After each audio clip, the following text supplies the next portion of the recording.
Over 800 guests attended Jacqueline Bouvier's wedding to Senator John F. Kennedy on September 12, 1953. The wedding took place in Newport, Rhode Island, and over 1,200 guests attended the reception at the nearby Auchincloss farm. We're using a reproduction of Jacqueline Kennedy's wedding dress for the exhibition because it's one of the most important and famous dresses that Ann Lowe created throughout her career.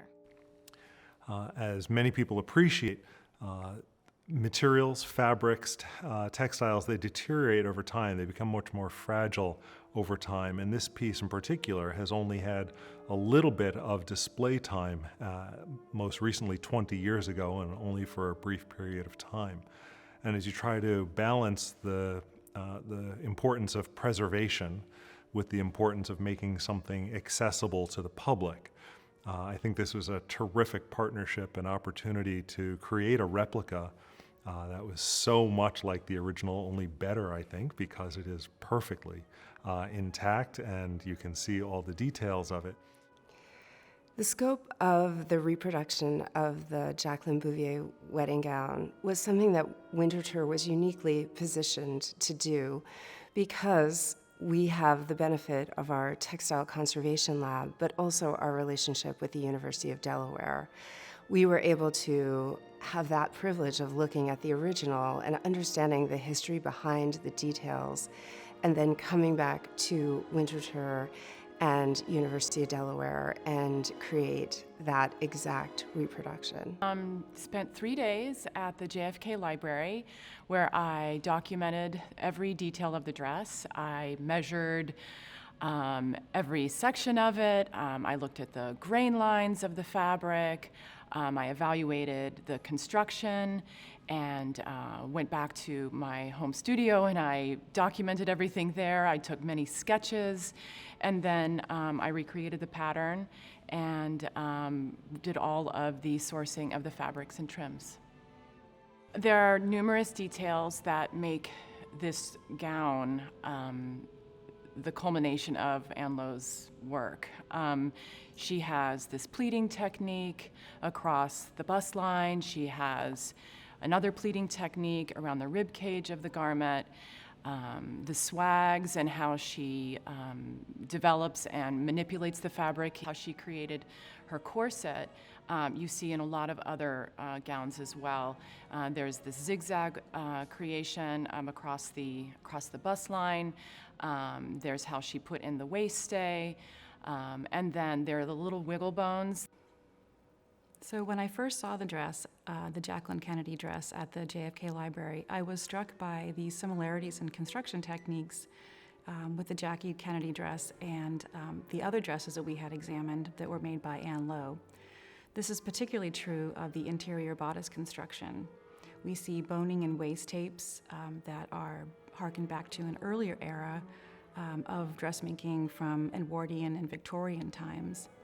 Ann Lowe's skills were rooted in knowledge that she had acquired from her mother and her grandmother, who of course were making dresses in an earlier time.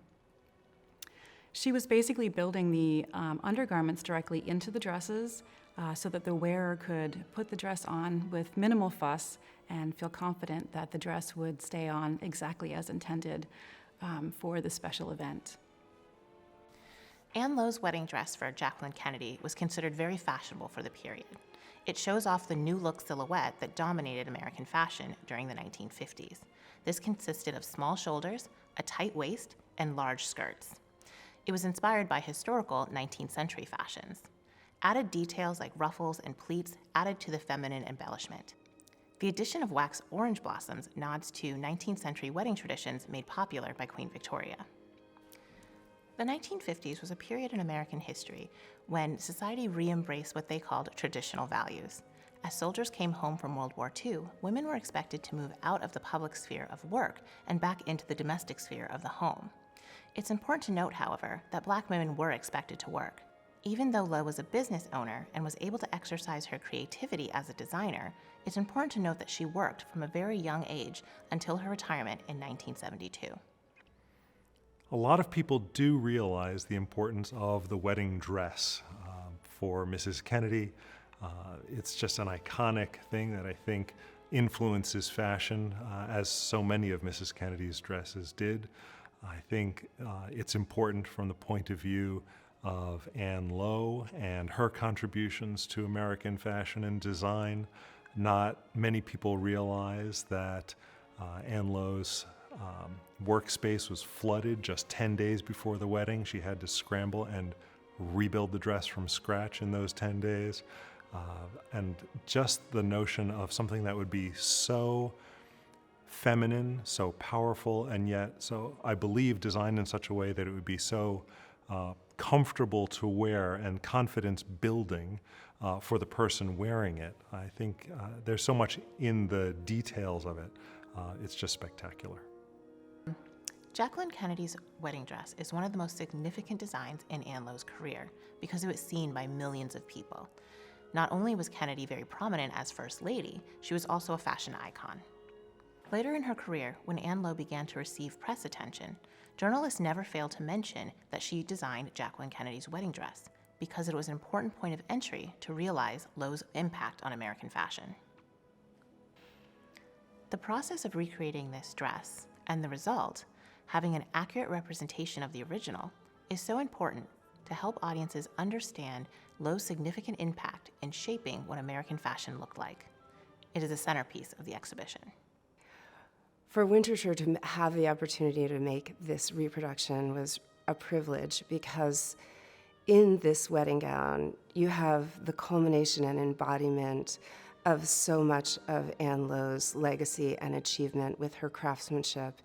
And it really is a testament to her as one of the truly great and formerly unsung American couturiers.